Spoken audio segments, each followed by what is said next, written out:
Menteri UMKM sambut positif bebasnya Firly, Mama Khas Banjar.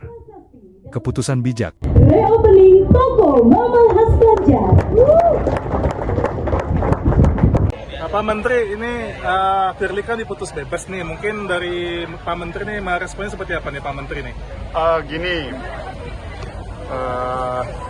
Pertama kita harus menghormati apapun proses hukum yang ada di negara kita, itu dulu ya.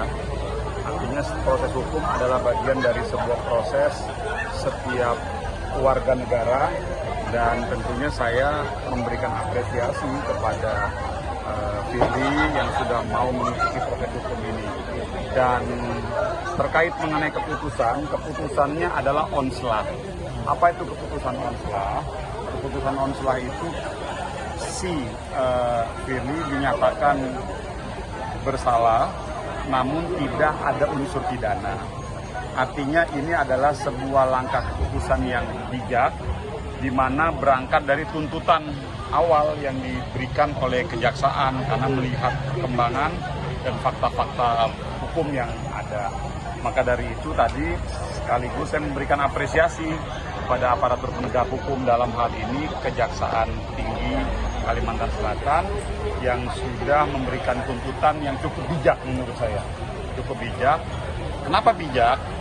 Suka ataupun tidak suka, kita harus mengakui bahwa ada kesalahan yang dilakukan oleh Firly, namun memang kesalahannya adalah kesalahan administratif. Kurang lebih begitu. Nah, inilah yang telah diberikan oleh aparatur penegak hukum kita dan kita. Semoga ini bisa menjadi pembelajaran buat semuanya. Pak, ini kalau misalnya nih ada kasus serupa dengan Firly nih di kedepannya nih, dari Kementerian UMKM apakah ada regulasi khusus, Pak? Saya pikir sudah tidak perlu ada regulasi khusus, karena kan begini, ini kan momentum positif ya. Ini kan kita mau kasih tahu bahwa penegakan hukum terhadap penggiat atau pengusaha UMKM wajib.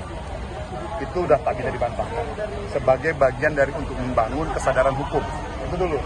Namun, pasal dan undang-undang mana yang harus diterapkan, tinggal itu aja. Dan insya Allah kejadian ini saya yakin ini bisa jadi pembelajaran, baik itu buat pengusaha UMKM-nya, agar ke depan bisa lebih teliti, bisa lebih bijak dalam menjalankan aktivitas usahanya.